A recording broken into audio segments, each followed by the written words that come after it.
Ces dernières années, la santé mentale est apparue comme un réel enjeu de santé publique, touchant un Français sur 5, et particulièrement les jeunes.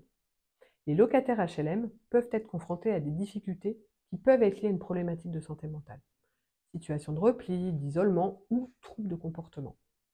Ces difficultés peuvent avoir un impact individuel pour les personnes concernées, mais aussi collectif au sein des résidences ou auprès du voisinage. Compte tenu de ces enjeux, les organismes HLM se questionnent. Dois-je intervenir? Comment? Avec quels outils?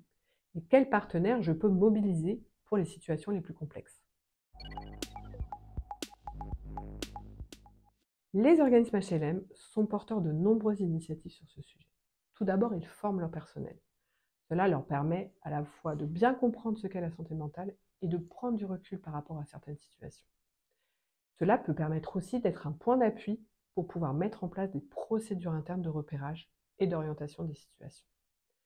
Les organismes HLM sont aussi porteurs d'initiatives de type équipe mobile ou projets de type Aller vers, qui permettent notamment à des professionnels du social et ou du soin d'aller à la rencontre des personnes en souffrance psy afin de leur proposer un accompagnement et des solutions à leurs problématiques.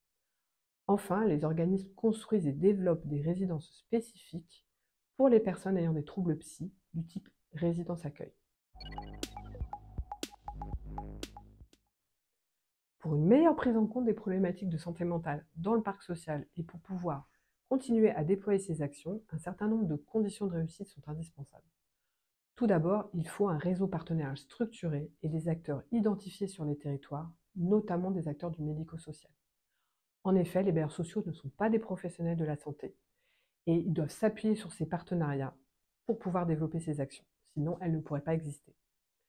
Par ailleurs, les bailleurs sociaux doivent bénéficier de financements dédiés et pérennes pour pouvoir développer ces actions, à la fois pour soutenir celles qui existent déjà, mais aussi pour pouvoir en déployer des nouvelles, notamment au regard des besoins sur les différents territoires. À l'Union sociale pour l'habitat, nous sommes mobilisés à la fois pour accompagner les bailleurs, mais aussi pour porter ces enjeux auprès des pouvoirs publics. À titre d'exemple, nous avons mis en place un espace ressources sur le site internet de l'USH qui propose de rassembler différents outils et retours d'expérience permettant d'accompagner les bailleurs dans leurs pratiques professionnelles.